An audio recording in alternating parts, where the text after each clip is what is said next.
Hi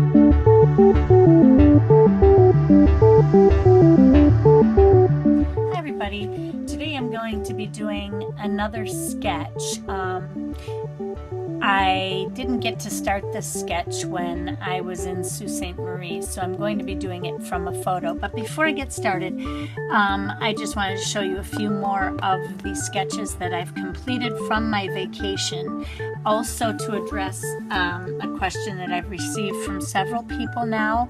This is not the name of the sketchbook that I use. This sticker is a sticker that I put on my sketchbooks from an art box subscription that I receive monthly, and I do some reviews on these boxes as well, and there's a couple videos in my channel lineup.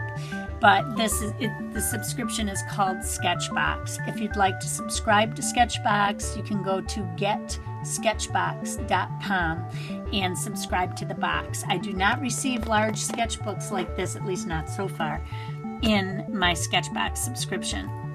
So this is a Pentalic sketchbook. I don't know if you can see that on there, but it says Pentalic. I like these books for several reasons. I like the hardcover. I prefer a bound edge rather than a spiral notebook edge because for a couple of reasons. I'm left-handed and I tend to have my hand in the way of the spiral area. Also, when I want to do a double page spread, I can flatten the pages out like, here we go, like this one is a double page spread. And you can't do that in a spiral book very easily without having the break there, and nobody wants to see that kind of a break. So anyway, I'll show you the sketches that I have done since my last update. I believe you saw this one. This is my trailer from my camping trip. Trying to get you guys on here right. The double spreads are going to be a little harder to see, but this is Lake Superior and Overlook that we were at. There's not a lot to see here. It was just fun to do. And I was practicing using a new brush with my trees. You saw that one. This was on a video. This one is pretty hilarious. This just goes to show you that anybody who may think they're great at sketching, not me, I don't think I'm great at it, but my perspective got way off, and it looks like I was in a fun house here with the boardwalk being tilted the way it was. It was kind of funny. I got a laugh out of it, but that's what it reminded me of, one of those fun houses where the floors tilt. But this was at that Port Iroquois lighthouse that you saw right there up front. This is the boardwalk that went down to Lake Superior. This is from Whitefish Point Lighthouse. They have a lot of buildings on their property that are historic. This is one of them.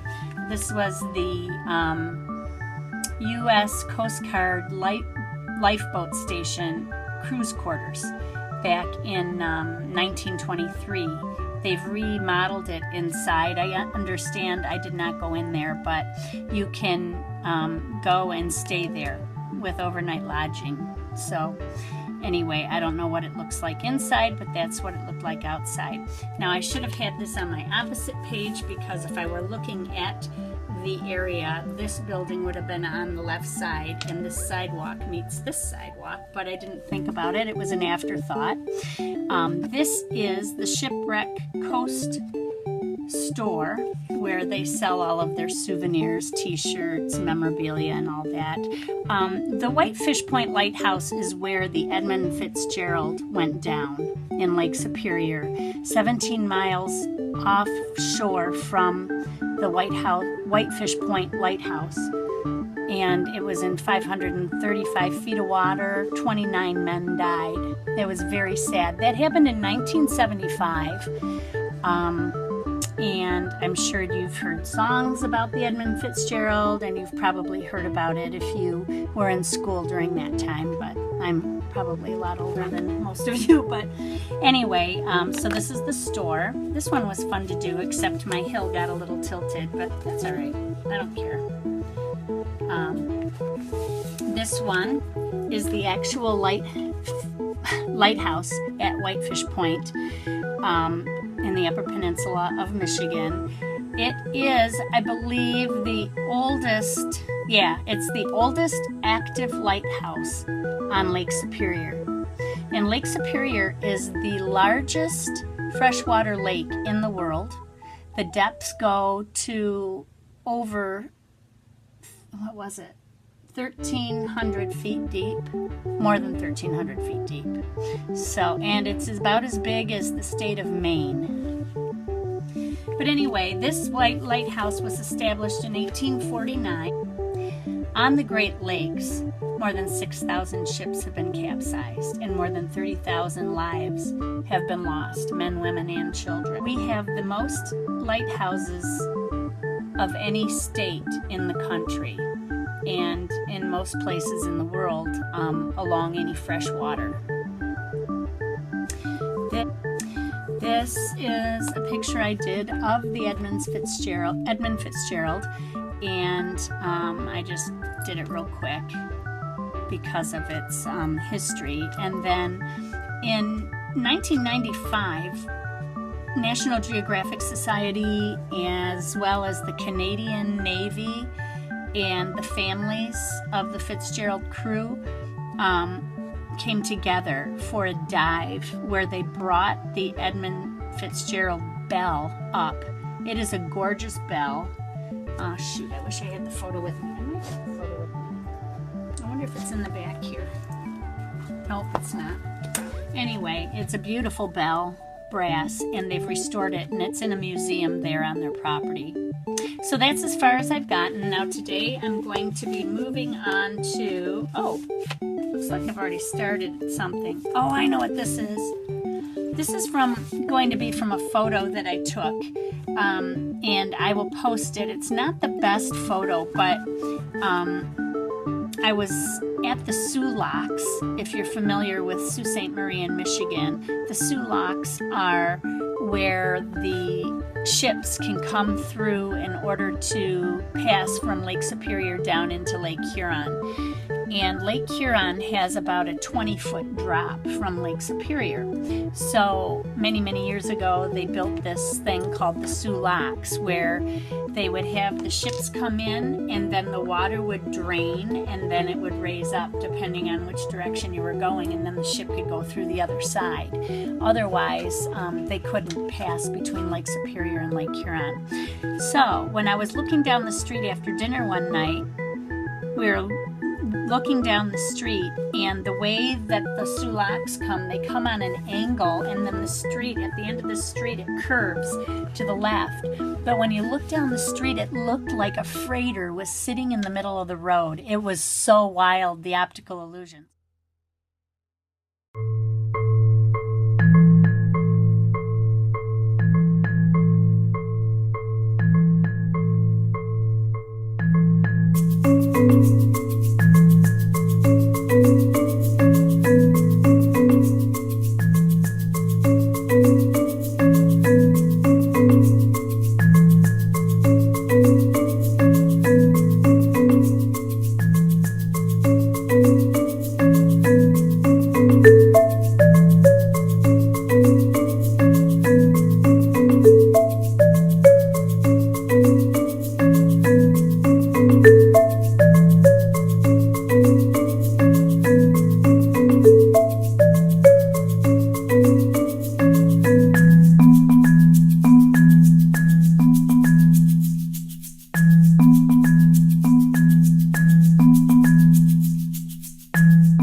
Crossover bridge that allows people to travel back and forth over the water there.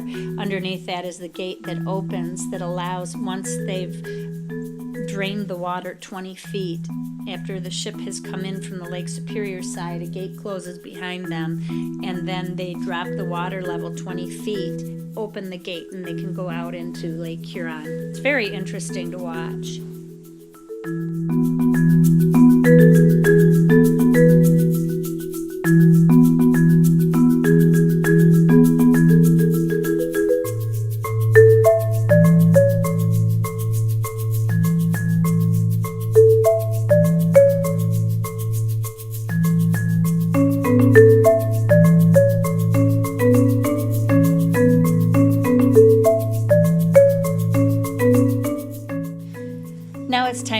pen into the sketch. I'm going to start over here on the right side because I'm left-handed. That way I can swing my hand across. Unfortunately, though, I still ended up going back over to the right side and smudged an area in this building, in the larger building there. But it's not unusual for me. See all the ink splotches?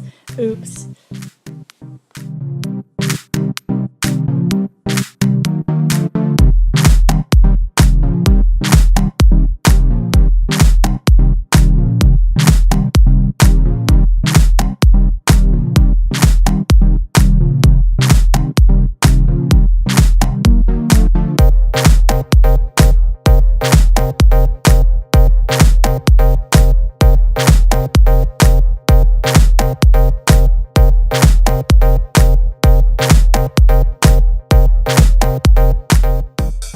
In the area where I have light shining, I decided to use masking fluid, and I put dots.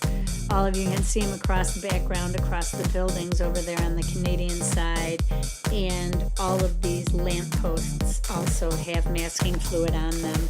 I'll remove that in just a little bit and then add some light to those areas.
Now here I'm adding some yellow for the light shining into the water from the lights. Then I'm going to remove the masking fluid with my finger. Some people like to use erasers. Just remember, never put water over masking fluid until it's fully dry. The fibers will open and then that masking fluid dries and it is stuck in between the fibers of your paper.